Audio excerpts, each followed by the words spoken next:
Pourquoi faut-il vacciner contre le papillomavirus? Le papillomavirus est un virus qu'on acquiert par voie sexuelle et qui se greffe au niveau de l'anus, au niveau du col chez les femmes, parfois même au niveau de l'oropharynx, et qui fait le lit en fait de lésions précancéreuses et cancéreuses qui ne vont pas survenir tout de suite, qui vont survenir avec le temps, qui vont mettre des années.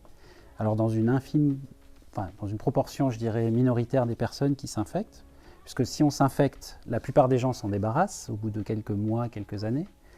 Et parmi ceux qui ne s'en débarrassent pas, il y a seulement un certain nombre qui vont avoir des lésions précancéreuses qui vont devenir cancéreuses. Et en particulier lorsqu'on s'infecte avec un type d'HPV en particulier qui s'appelle l'HPV 16.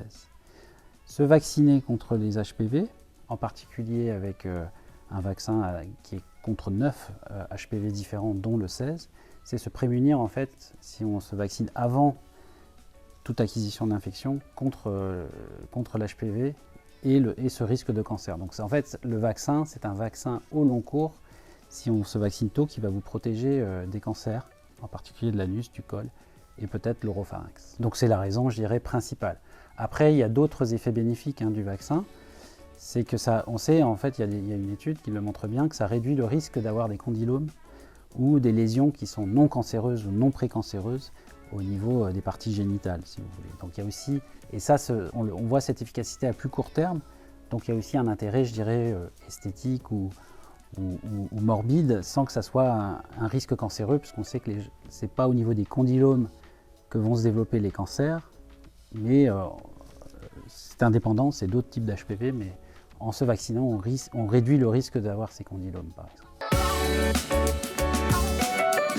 C'est des études qui sont bien faites, mais plutôt des femmes jeunes, mais pour beaucoup qui avaient une activité sexuelle peu importante ou même pas d'activité sexuelle. Donc on les vaccinait plutôt très jeunes. Donc ces études sont sans appel. Dans cette population finalement peu exposée, paradoxalement, au risque d'HPV, en tout cas avec le temps, on montre bien que le fait d'être vacciné réduit de façon majeure le risque de faire des lésions précancéreuses au niveau du col, avec des taux d'efficacité qui sont largement au-dessus de 90% et des taux d'efficacité aussi mesurés sur le risque d'acquisition des infections HPV qui sont majeurs. Et on voit qu'il y a un taux d'efficacité très important, d'autant plus que la vaccination se fait tôt, avant ou tout début de l'activité sexuelle.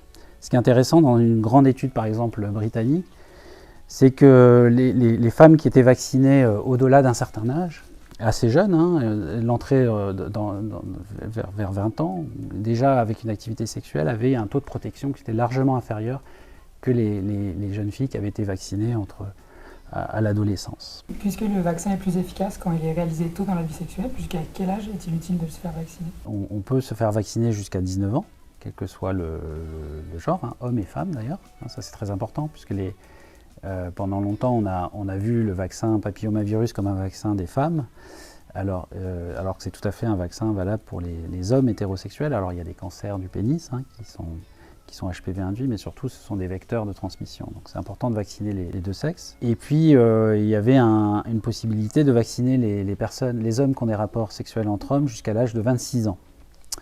Et ce qui est en cours manifestement de discussion, à la fois au comité de la vaccination, à la fois par le groupe d'experts qui discutent, c'est probablement la possibilité à confirmer, mais de vacciner dans les deux genres, quelle que soit l'orientation sexuelle, jusqu'à 26 ans. Donc les études dont je vous ai parlé au début montrent bien qu'il faut vacciner tôt, parce qu'au-delà, dans les sous-analyses, lorsqu'on a déjà rencontré les HPV de haut grade qui sont responsables de cancer, il n'y a pas d'effet de protection majeur.